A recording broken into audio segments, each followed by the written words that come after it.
Bonjour à tous, nous allons voir dans cette vidéo comment combattre les ravageurs, plus précisément les rats-taupiers ou campagnols. Ce pommier avait même pas 6 mois, ça fait 6 mois qu'il était en terre,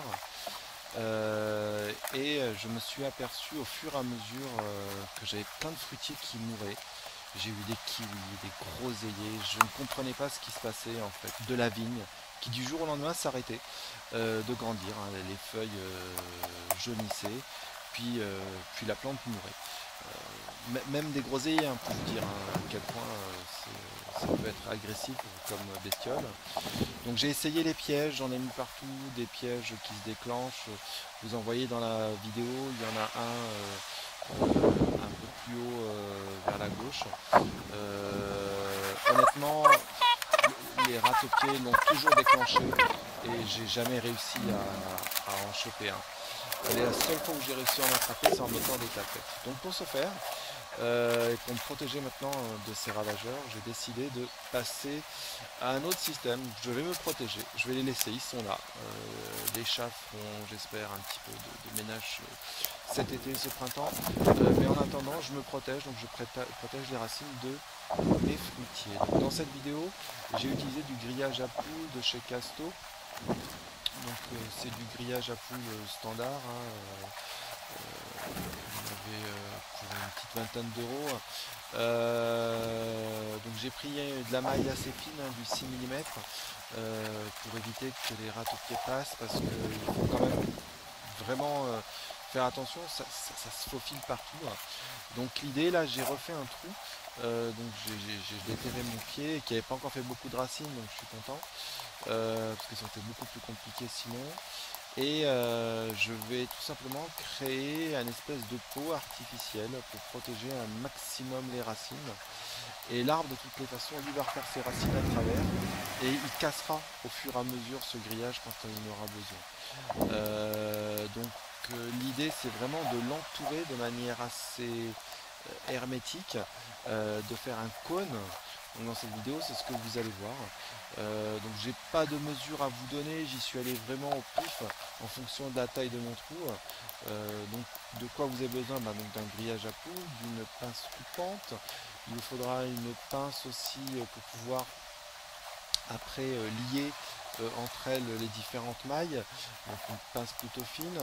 Il vous faudra aussi, moi j'ai pris tout simplement le câble qui entourait le grillage, et ce câble me permet de fixer entre chaque partie les différentes, de fixer chaque partie.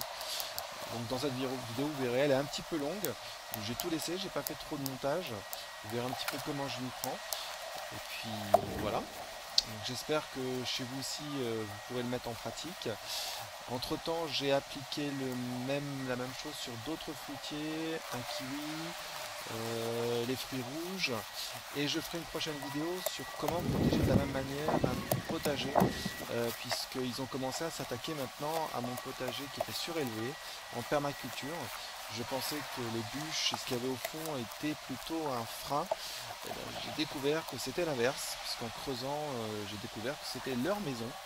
Ils avaient un endroit bien chaud, bien sympa, avec au-dessus toutes les cultures qu'il fallait.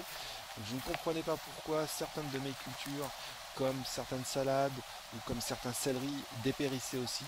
Je l'ai découvert très vite, il a fallu que je mette ma main tout simplement sur la terre, et je me suis aperçu que je passais à travers, c'était creux. Incroyable, ils m'ont fait des galeries partout, partout. Donc je profite de cet hiver pour refaire ce potager, mettre un grillage tout autour, mais je vous ferai une vidéo aussi de ce montage, et je pense que je vais le généraliser sur l'ensemble de mes potagers de façon à éviter à ce que ce ravageur me fasse les dégâts qu'il m'a fait, parce que j'ai perdu quasiment tous mes céleris et mes artichauts. Voilà. Déjà que j'ai pas un grand jardin, si les ravageurs s'y mettent. Voilà. Mais je veux pas mettre de poison, parce que ayant des chats, vous avez vu que j'ai des poules derrière, il est hors de question pour moi de mettre un poison. J'ai déjà vu les poules s'attaquer aux ravageurs, elles les dévorent, hein, c'est incroyable. Et donc je je ne le ferai pas. Et j'ai des chats aussi, hein, j'en ai 3. Donc vous imaginez bien les dégâts que ça peut engendrer. Et j'ai pu lire que l'efficacité était limitée aussi, puisque les ravageurs se reproduisaient à une telle vitesse que ce poison-là, si on n'en mettait pas beaucoup, bah, ça marchait pas non plus. Donc je vais faire avec, je vais me protéger, je vais faire en sorte de protéger mes cultures et les endroits qui me tiennent à cœur. Et ils auront le reste du jardin pour eux, hein, il faut de la place pour tout le monde. Voilà. Je ne remets pas en question encore les bases de la permaculture, parce que c'est pas l'idée. L'idée ici est vraiment de trouver une solution pérenne dans le temps pour l'ensemble des ravageurs et pour nous. Mais honnêtement, c'est un petit peu crève-cœur. Voilà, je vous laisse finir la vidéo et je vous dis à bientôt dans une prochaine. À bientôt. Et n'oubliez pas, si vous avez aimé cette vidéo, un petit like, puis abonnez-vous, il y en aura d'autres. Merci.